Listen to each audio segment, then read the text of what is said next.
সাদিয়া, আমার বাসা দিনাজপুর। আমার বাবা হচ্ছে ভ্যান চালক। আমার বাবা অসুস্থ, তাই আমি মিডিয়ার সামনে আসছি। আমাকে যদি কারো ভালো লেগে থাকে তাহলে স্ক্রিনে নাম্বার আছে, তাহলে আপনারা যোগাযোগ করতে পারেন। আসসালামু আলাইকুম সুপ্রিয় দর্শক, আপনাদের ভালোবাসায় আসলাম অসহায় মেয়ের জীবন কাহিনী নিয়ে। আমরা শুনবো সাদিয়ার জীবন গল্প। আসসালামু আলাইকুম। ওয়ালাইকুম আসসালাম। আসসালামু আলাইকুম ভাইয়া। ওয়ালাইকুম আসসালাম। তুমি কেমন আছো? ভাইয়া একটু প্রবলেমে আছি, আপনি ভালো আছেন? জি ভালো আছি। তোমার ফ্যামিলির লোকজন কেমন আছে? আমার ফ্যামিলির লোকজন ভালো আছে, কিন্তু বাবা অসুস্থ তো তাই। আচ্ছা, তোমার দেশের বাড়ি কোথায়? আমার দেশের বাড়ি দিনাজপুর, ফুলবাড়ি। আচ্ছা, তোমার ফ্যামিলি থেকে কে আছে? আমার ফ্যামিলিতে আমার বাবা, মা আর আমি। আচ্ছা, তোমার আব্বু কি করে? আমার বাবা ভ্যান চালায়। আচ্ছা, তোমার উচ্চতা কয় ফিট? উচ্চতা 5 ফিট 2 ইঞ্চি। আচ্ছা, তুমি কি লেখাপড়া করছো? হ্যাঁ, এসএসসি পাস করে এখন আর পড়ি না, তো বাবার আর্থিক সমস্যা তাই। ও, এখন বেকার আছো, বাড়িতে হ্যাঁ, আছো? বেকার আছি বাসায়। আচ্ছা, যাই হোক, তুমি আমাদের ক্যামেরার সামনে কি জন্য আসছো?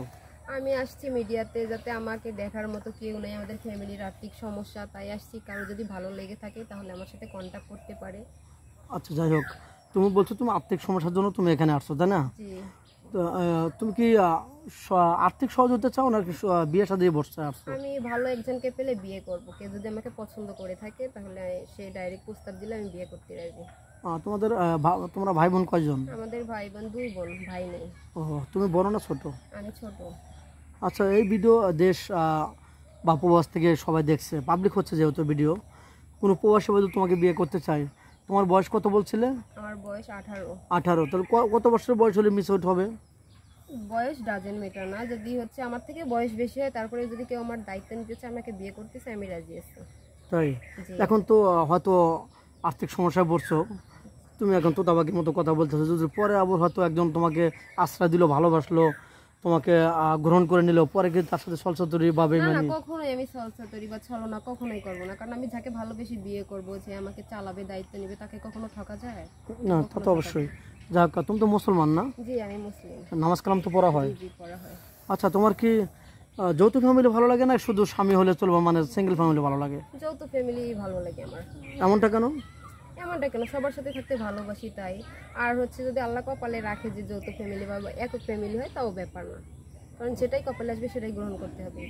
আচ্ছা, তোমার কোনো প্রবাসী ভাই তোমাকে বিয়ে করে বাইরে চলে গেল, তোমাকে বাংলাদেশে রেখে গেল, তুমি কি তার যে ছোট ভাই থাকে বা পাড়া প্রতিবেশী ভাই থাকে, তোমার বাড়িতে যাওয়া আসা করছে, তার সাথে কি তুমি পরকীয়ায় লিপ্ত হবা? না না, কখনোই না। কেন, আমার হাজবেন্ড যেহেতু আছে, আমি কেন অন্য কারোর সাথে পরকীয়া করব? এটা তো তুমি ভাবতে পারো যে সে 3 বছর আসবে না আমাদের যৌবনে খোরা কাছে বা যে কোনো সমস্যা আছে। আমি ভালোবেসে থাকি, তাহলে কখনো এই কাজটা করব না।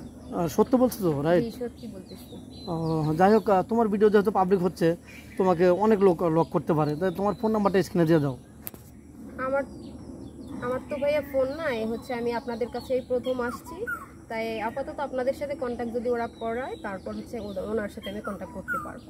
আচ্ছা, তুমি কি খেতে ভালোবাসো? আমি সাধারণত গরিব ঘরের মায়া, ভাত খেতেই ভালোবাসি আর কি।